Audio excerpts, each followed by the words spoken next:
Assalamualaikum warahmatullahi wabarakatuh. Jamaah dimanapun berada, jangan lupa dukung dan tonton terus channel Masjid Agung At-Taqwa Kota Cani. Tonton, subscribe, like, share, and comment. Assalamualaikum warahmatullahi wabarakatuh.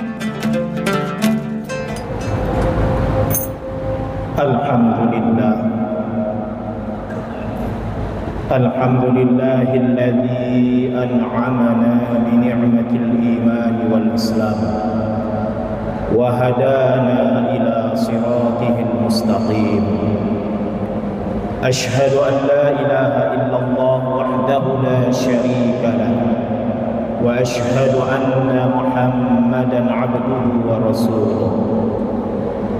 Allahumma salli wa sallim wa barik ala sayyidina Muhammad wa ala alihi wa sahbihi ajma'in, amma ba'd. Faqala Allah ta'ala fi kitabihil karim wa huwa asdaqul qailin. A'udzu billahi minasy syaithanir rajim. Bismillahirrahmanirrahim. يا أيها الناس اعبدوا ربكم الذي خلقكم والذين من قبلكم لعلكم تتقون. وفي آية أخرى واعبد ربك حتى يأتيك اليقين. وقال أيضا وما خلقت الجن والإنس إلا ليعبدون. صدق الله العظيم. Alhamdulillah, untuk mengawali khutbah kita pada siang hari ini, marilah kita bersama-sama mengucapkan rasa puja puji syukur kita kepada Allah Subhanahu wa taala. Pada hari yang penuh dengan berkah ini, kita masih diberikan kesempatan oleh Allah untuk melaksanakan segala aktivitas kita dan menunaikan segala kewajiban kita. Kemudian salawat beserta salam kiranya tercurah ke haribaan Nabi besar Muhammad sallallahu alaihi wasallam, kepada keluarga dan sahabat beliau sekalian. Ma'asyiral muslimin, sidang salat Jumat yang dimuliakan oleh Allah Subhanahu wa taala. Pada kesempatan kali ini, khatib mengajak dan mengingatkan kita kembali untuk senantiasa meningkatkan amal ibadah kita kepada Allah Subhanahu wa taala. Kadangkala sebagian dari kita bertanya, kenapa kita harus beribadah? Apa manfaat daripada ibadah itu sendiri? Kenapa Allah memerintahkan kita untuk beribadah? Apa manfaat dari ibadah itu untuk Allah? Apakah dengan kita beribadah akan menambah kemuliaan Allah? Akankah dengan kita memperbanyak ibadah akan memperkuat kekuasaan Allah? Tentu jawabannya tidak, karena Allah tidak butuh dengan ibadah kita, dan Allah tidak pernah butuh kepada makhluknya. Walaupun semua umat manusia beribadah, itu tidak akan menambah kemuliaan dan kekuasaan Allah Subhanahu wa taala. Begitu juga sebaliknya, semua umat manusia melakukan maksiat, menentang perintah Allah, itu juga tidak akan pernah mengurangi kemuliaan dan kekuasaan Allah Subhanahu wa taala. Karena sesungguhnya semua perintah Allah Subhanahu wa taala berupa ibadah, itu semuanya kembali manfaatnya kepada pelaku ibadah itu sendiri.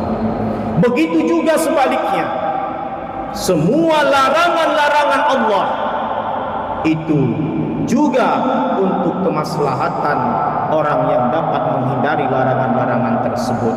Maka semua perintah dan larangan Allah itu kembali kepada kita sebagai umat manusia. Maka ibadah itu sendiri adalah kebutuhan kita dan bukan kebutuhan Allah Subhanahu wa taala. Ma'asyiral muslimin rahimakumullah. Maka di kesempatan kali ini khatib ingin menyampaikan ada 3 hikmah dalam perintah ibadah. Yang pertama, kita diperintahkan beribadah oleh Allah Subhanahu wa taala untuk mengingatkan kita sebagai manusia status kita adalah seorang hamba. Hari ini kita banyak yang lupa bahwa kita hidup di dunia ini berstatus sebagai hamba. Siapapun kita, apapun jabatan kita, sekaya apapun kita, setinggi apapun gelar dan titel kita, kita sesungguhnya hanya berstatus hamba di muka bumi ini. Maka seorang hamba itu wajib patuh kepada Rabb-Nya, yaitu Allah Subhanahu wa taala. Maka hari ini kita lihat bagaimana kehidupan umat manusia hari ini, seolah-olah dia bukanlah seorang hamba. Dia berbuat sesuka hatinya. Dia tinggalkan perintah Allah. Dia kerjakan larangan-larangan Allah, seolah hidupnya tidak ada batas dan aturan. Maka orang yang seperti ini, orang yang lupa akan statusnya sebagai hamba Allah Subhanahu wa taala. Maka dengan kita beribadah, terlebih-lebih ketika kita mengerjakan salat 5 waktu, inilah sebenarnya ibadah yang dengan totalitas besar kita beribadah kepada Allah Subhanahu wa taala. Ketika seorang hamba mampu dan mau bersujud kepada Allah, maka itulah bentuk totalitas ibadah yang sangat besar di hadapan Allah Subhanahu wa taala. Karena salat merupakan aujabul wajibat, kewajiban yang paling utama, yaitu kita mengerjakan salat 5 waktu. Maka hari ini kita lihat betapa lalainya kita, betapa mudahnya kita meninggalkan perintah salat 5 waktu. Betapa entengnya kita meninggalkan ibadah salat tanpa merasa bersalah, padahal salat itu sendiri merupakan ibadah yang paling utama, dan salat itu sendiri nantinya yang akan menentukan ibadah-ibadah yang lain ini akan sampai kepada Allah Subhanahu wa taala. Allah bukan tidak menerima ibadah-ibadah yang lain. Kebaikan-kebaikan kita itu diterima oleh Allah, tetapi ada pembuka daripada ibadah itu sampai kepada Allah. Ada pintunya, yaitu salat 5 waktu. Ma'asyiral muslimin rahimakumullah. Maka hikmah yang pertama kenapa kita beribadah kepada Allah adalah untuk mengingatkan kita kembali bahwa kita berstatus hamba hidup di dunia ini. Semua status kita sama di hadapan Allah. Yang membedakan bagaimana ketekunan kita, bagaimana kesungguhan mujahadah kita beribadah kepada Allah. Inilah yang akan membedakan status kita di hadapan Allah Subhanahu wa taala. Hikmah yang kedua, kenapa kita diperintahkan beribadah kepada Allah adalah sebagai bentuk wujud syukur kita kepada Allah Subhanahu wa taala. Betapa banyak nikmat Allah hari ini kita gunakan. Betapa banyak nikmat Allah yang hari ini kita nikmati, sehingga wajar kita bersyukur kepada Allah dengan beribadah kepadanya. Bayangkan nikmat yang hari ini melekat di dalam diri kita saja, mulai dari kepala sampai ujung kaki. Ini merupakan nikmat yang besar yang mungkin kalau kita bayar kita tidak akan mampu. Bayangkan kalau mata saja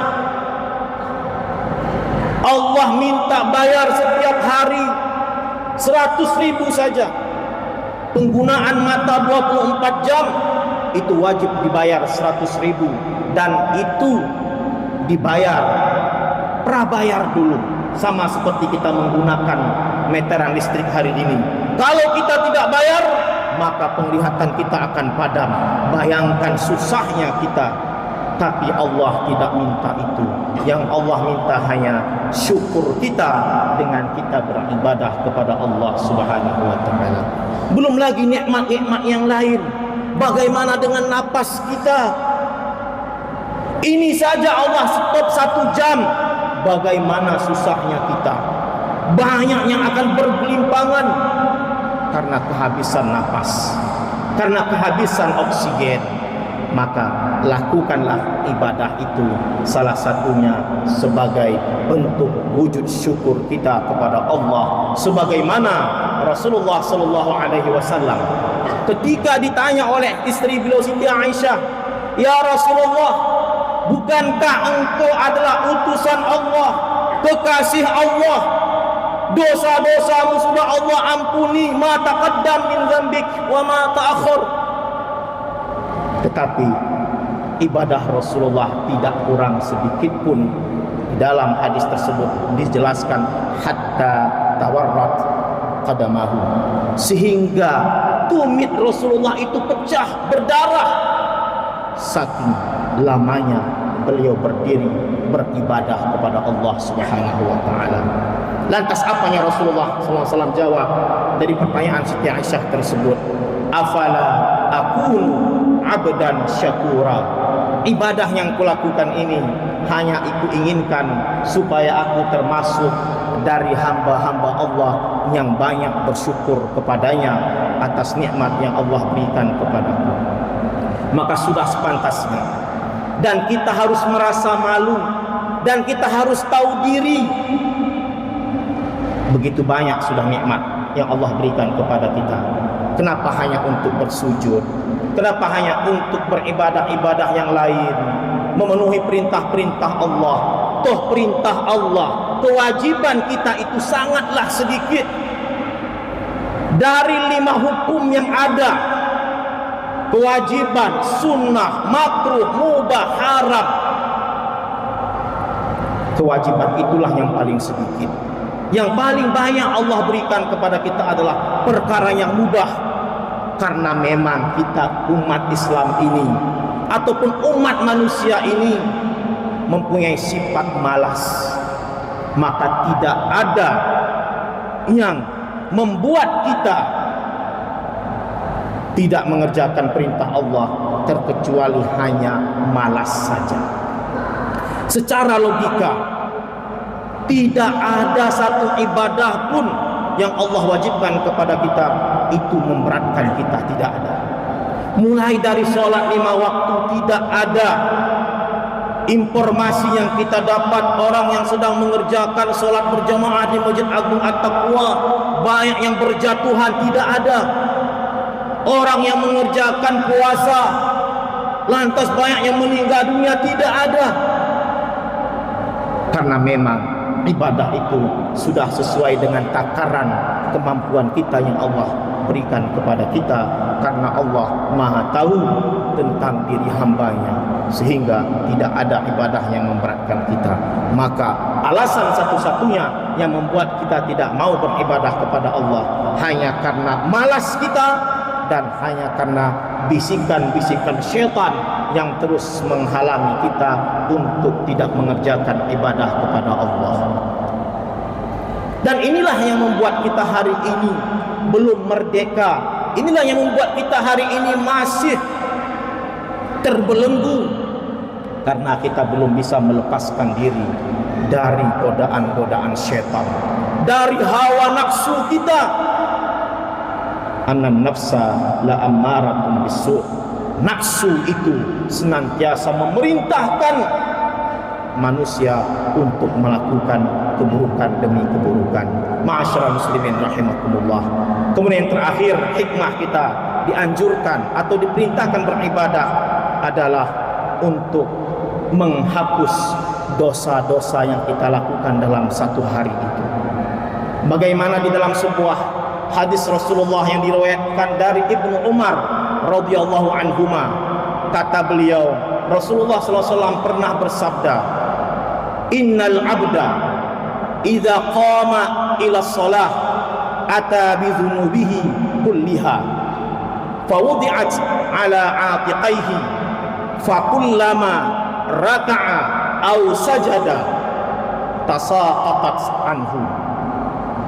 Kata Rasulullah, sesungguhnya seseorang hamba apabila dia pergi untuk menunaikan salat, maka dia itu datang menghadap Allah dengan membawa segala dosa-dosanya, dan dosa-dosa itu diletakkan di atas pundaknya. Fakullama raka'a aw sajada, maka manakala ia itu melakukan ruku' ataupun sujud, tasaqatat anhu, maka dosa-dosa yang begitu banyak tadi yang diletakkan di atas pundaknya, tasaqatat anhu, semua jatuh berguguran. Bayangkan, hanya dengan kita mengerjakan sholat, kita rukuk sujud, dosa-dosa itu berguguran. Tentu dalam hal ini dosa-dosa yang itu bukan tergolong dosa-dosa besar, karena dosa besar itu hanya Allah ampuni dengan kita benar-benar bertobat kepada Allah Subhanahu wa taala. Dan tentu kita mulai dari kita bangun tidur sampai kita tertidur kembali, tidak ada yang terlepas dari dosa-dosa. Tidak ada satupun kita yang terlepas dari dosa-dosa.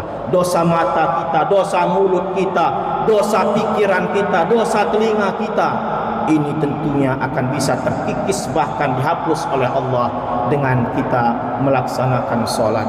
Begitu juga dengan ibadah-ibadah yang lain. Ketika di bulan puasa, Rasulullah SAW sampaikan, man shoma ramadhana imanan wa ihtisaban ghufira lahu ma taqaddam min dzambi. Barang siapa yang mengerjakan puasa dengan keimanan dan keyakinan kepada Allah, maka akan diampunkan dosa-dosanya yang terdahulu. Dan rata-rata semua amal ibadah itu nantinya akan berujung kepada penghapusan dosa-dosa kita, karena Allah tahu kita tidak pernah terlepas dari dosa dan maksiat kepada Allah Subhanahu wa taala. Ma'asyiral muslimin rahimakumullah, di penghujung khutbah ini khatib menekankan kepada kita, perbanyaklah ibadah kita kepada Allah Subhanahu wa taala. Jangan hanya beribadah musiman saja, ketika kita sedang senang, ataupun ketika kita sedang butuh kepada Allah, kita datang bersimpu kepada Allah. Tetapi ketika kita diberikan nikmat, kita lupa kepada pemberi nikmat. Maka orang yang seperti ini masih tergolong hamba yang lupa daratan dan lupa diri kepada Allah Subhanahu wa taala. Maka kata Allah Subhanahu wa taala, ibadah itu sebagaimana yang Allah sampaikan di dalam Al-Quran surah Al-Hijr ayat 99, wa'bud rabbaka hatta ya'tiyakal yaqin. Ibadah itu, menyembah Allah itu bukan hanya musiman saja, tetapi hatta ya'tiyakal yaqin, sampai kematian menjemputmu. Maka disitulah berakhir tugasmu beribadah kepada Allah Subhanahu wa taala. Sebelum kematian itu datang, maka tidak ada kewajiban yang bisa kita lepaskan dari kita. Setelah kematian datang, baru disinilah kita bukan lagi beramal, tetapi hari akhir merupakan hisab bila amal, tinggal menunggu perhitungan dari Allah Subhanahu wa taala tentang apa yang pernah kita lakukan di dunia ini. Maka lakukanlah kebaikan demi kebaikan, sehingga nanti ketika kita melihat rekaman-rekaman perbuatan kita semasa hidup di dunia ini tidak membuat kita malu, tetapi membuat kita senang dan bangga. Ternyata apa yang kita lakukan selama ini tidak sia-sia dan tidak membuat kita malu di hadapan Allah Subhanahu wa taala. Maka berbuat baiklah, beribadahlah sesuai dengan versimu masing-masing, karena lain orang, lain cara beribadahnya, namun tetap satu tuntunan, yaitu tuntunan dari Rasulullah sallallahu alaihi wasallam. Beribadah itu ada kalanya dalil khas tentang bagaimana tata cara ibadah, ada kalanya dalil am yang itu bisa kita lakukan dan masih ada hubungan dengan dalil khas. Maka ibadah kepada Allah adalah hubungan kita secara vertikal kepada Allah, maka lakukanlah ibadah sebelum kematian itu datang. Alhamdulillah. Alhamdulillahirabbil alamin wa bihi nasta'in ala umuri dunya waddin. Asyhadu an la ilaha illallah wahdahu la syarika lah wa asyhadu anna Muhammadan abduhu wa rasuluh. Allahumma salli wa sallim wa barik ala sayyidina Muhammad wa ala alihi wa sahbihi ajma'in. Ayyuhan nas ittaqullah ittaqullah haqqa tuqatih wa la tamutunna illa wa antum muslimun. Faqala Allah ta'ala fi kitabihil karim, a'udzu billahi minasy syaithanir rajim. Bismillahirrahmanir rahim. Wa'bud rabbaka hatta ya'tiyakal yaqin. Barakallahu li wa lakum fil Qur'anil 'azim wa nafa'ani wa iyyakum bima fihi minal ayati wa dzikril hakim wa taqabbala minni wa minkum tilawatahu innahu huwas samiul basir.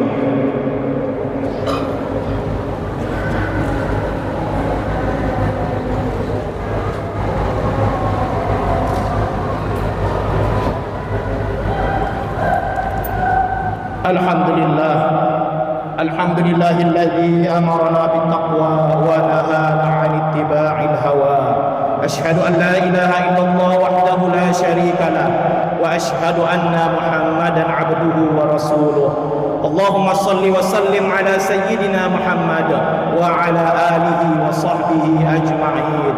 Ayyuhan nas ittaqullah